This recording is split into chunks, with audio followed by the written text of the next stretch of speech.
everybody. Today's a special day.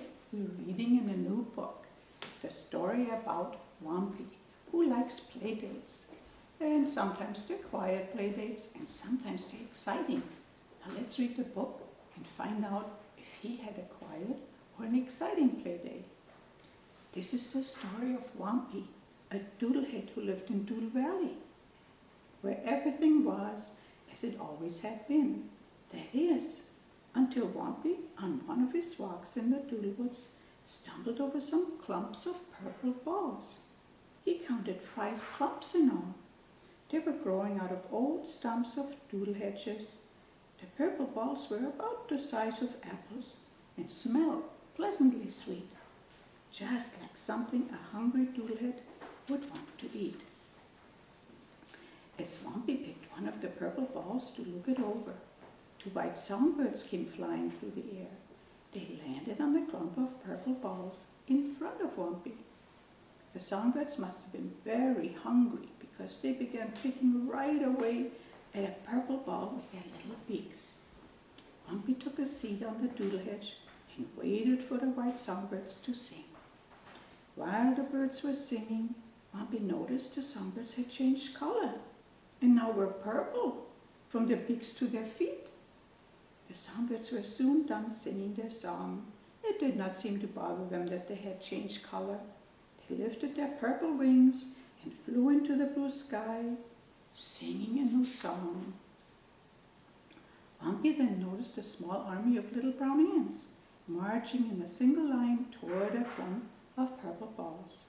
He counted 10 ants. That was a good number because that was as high as he had learned to count. The ants picked one small purple ball and started to eat it. Again Whompi noticed something strange. Just as it happened with the songbirds, the little brown ants turned purple after eating a purple ball. This did not seem to bother the little ants either, because they picked another purple ball. The little ants did not eat this one. Instead, they lined up underneath it. Whompi wondered if the little ants were going to play hide and seek, but that was not what they had in mind. All the little ants started to march with the purple ball on top of them. Whompi could hardly believe what he was seeing. The purple ball looked much too big and much too heavy for even an entire army of little ants to carry. Whompi stood up to get a better look at what the little ants were doing, but he could not see them anymore. He could only see the purple ball moving along as if it was floating through the Doodlewoods. Of course, that was very silly because everybody knows that purple balls do not float through the Doodlewoods. Whompi thought these purple balls must be very special. Birds came flying from the sky, and little ants marched in a single line all the way from home to get to the street that was going in the Doodlewoods. The little ants must like them very much if they did not mind carrying a purple ball all the way back to their home. Whompi thought the ants were very smart to move the purple ball the way they did. He also thought it was very nice that the ants shared eating the first purple ball and that they shared in carrying the second ball home to the other ants. Whompi was having such an exciting day he could hardly wait to tell his Doodle-Head friends about it. Then Whompi remembered that he was really hungry. He took a big bite out of the purple ball he had picked. After just one bite, Whompi said, "This is a crunchy, sweet, and doodle-licious purple ball. I will pick some more for myself and for my Doodle-Head friends. But first I need a name for this doodle-licious treat that I found. I will think up a good name, one that my friends will like too. Maybe I will name the purple balls Numpy Lumps or Whompy Lumps. Maybe Loopy Lumps or even Bumper Lumps." Of the 4 names, Whompi liked the last name the best. From now on, he would call these new treats Bumper Lumps. Whompi liked them so much he picked more. 1 Bumper Lump for breakfast, 1 for lunch, and 1 for dinner. This showed that he really liked them. Then he picked 1 Bumper Lump for each of his Doodle-Head friends. Suddenly he heard them call his name. He had been gone for a while, and his friends were looking for him. He hurried to have enough for everybody and did not notice that something was different. When Whompi's friends came closer, they could see right away that Whompi looked different. Whompi was purple all over. Whompi's friends did not know what to think of Whompi being purple. They pointed their fingers at him, laughed, and ran away. Whompi became very sad. He had not planned on being purple and all alone. He laid his head on a clump of bumperlumps to rest and think about what to do. All that thinking made Whompi tired, and he fell asleep. When Whompi woke up, he was still purple. Also, he was aching all over. The 2 delicious bumperlumps were good to eat, but not good to sleep on. They were very lumpy and not soft like his bed at home. Whompi thought maybe he would feel better if he had one more bumperlump to eat. The good thing was, it tasted just as delicious as the one he had before. The not so good thing was that Whompi was still purple and alone. Sitting on his lumpy clump of purple bumperlumps, Whompi still didn't know what to do about being purple and without his friends. Just then he heard someone call his name. While Whompi was taking a nap, his Doodle-Head friends had time to think about Whompi being purple and alone.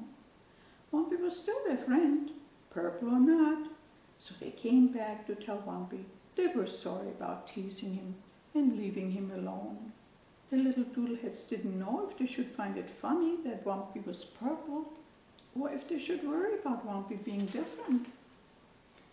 Whompi was happy to have his friends back and was not sad anymore. He was excited to tell his friends all about the treat that he had found, the songbirds he had heard, and the little ants he'd watched. Most importantly, Whompi wanted to share his bumperlumps with his friends. Whompi hoped that his friends would not run away again after he told them about everything that happened to him. He told his friends how delicious his bumperlumps tasted and gave them some to eat. In a little while, all the Doodle-Heads had turned purple and thought it was very silly. Since being purple was new to the little Doodle-Heads, it made them feel special to run around in the Doodle-Woods doing their headstands by being purple from head to toe.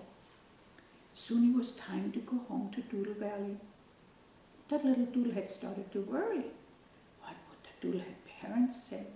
Would the Doodle-Head parents know who was who? Would they be angry? What would they do? Oh no. Purple Whompi and his purple little Doodle-Head friends got 7 of the biggest purple bumperlumps for their parents. When the Doodle-Head parents saw all the purple little Doodle-Heads, they were surprised and asked where they had found the purple balls. The little Doodle-Heads were happy that their parents were not angry with them and told the whole story. Whompi began by telling them how he had found the purple balls.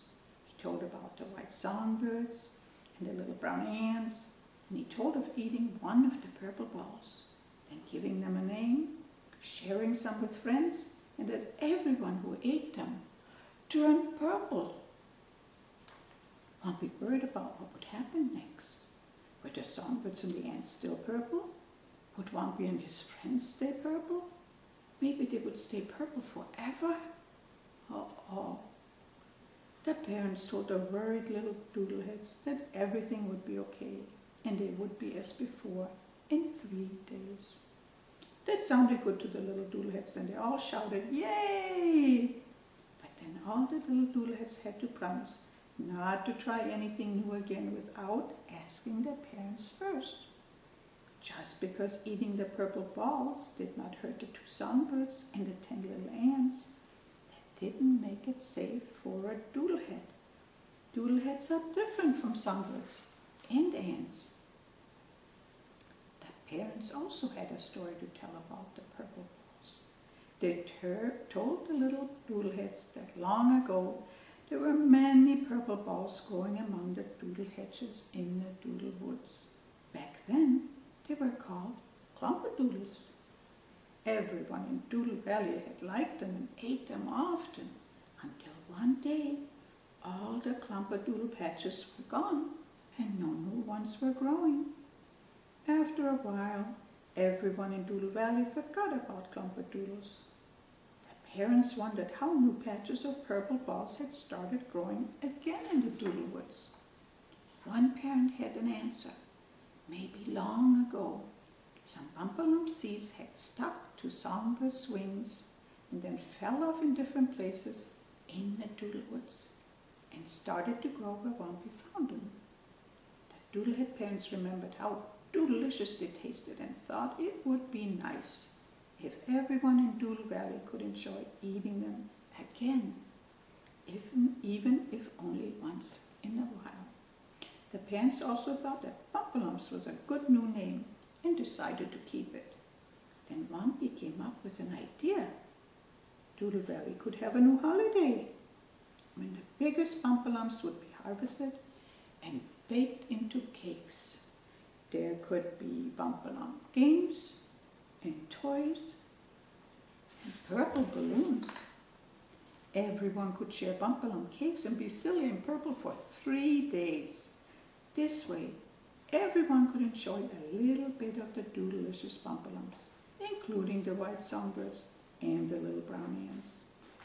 Best of all, enough little Bumpalumps could be left in the Doodlewoods so they could have time to grow into big ones for the next year's Bumpalump holiday. All of the Doodleheads thought that Whompi had a great idea to give Doodle Valley a new holiday. They shouted, "Yes!" 6 times, and that made it official. All was as it had been before, but now it was even better, because Whompi had rediscovered the doodalicious purple balls, now called Bumpalumps. The end, until Whompi's next adventure.